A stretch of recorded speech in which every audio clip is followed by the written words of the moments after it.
यदि तुम इतने शक्तिशाली हो तो इस तिनके को काट कर दिखाओ या जला दो। एक छोटा तिनका जिसे अग्निदेव जला नहीं सके, वायुदेव हिला नहीं सके और इंद्रदेव तोड़ भी नहीं पाए। आखिर वह रहस्यमयी तिनका किसका था? आखिर कौन है ये रहस्यमयी प्राणी?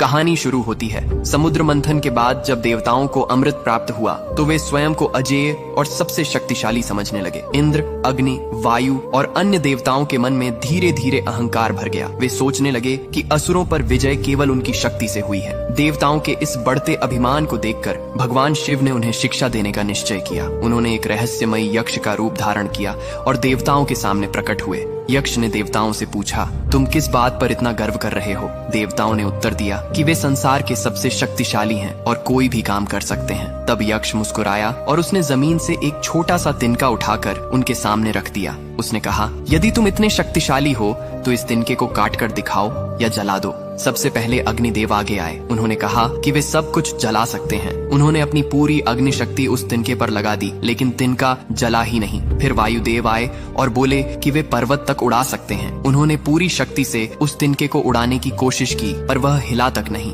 अंत में इंद्र स्वयं अपने वज्र के साथ आगे बढ़े, पर वे भी उस छोटे से तिनके को काट नहीं सके। तब सभी देवता आश्चर्य में पड़ गए और उनका घमंड टूट गया। उसी क्षण वह रहस्यमय यक्ष अचानक अदृश्य हो गया और आकाशवाणी हुई कि वह कोई और नहीं, स्वयं भगवान शिव थे। देवताओं को समझ आ गया कि उनकी शक्ति भी शिव की कृपा से ही है। सभी देवताओं ने लज्जित होकर भगवान शिव से क्षमा मांगी। इस घटना के कारण शिव के इस रूप को यक्षेश्वर अवतार कहा जाता है, जिसने देवताओं के अहंकार को एक छोटे से तिनके से ही तोड़ दिया। तो भक्ति भाव से लिखो, हर हर महादेव।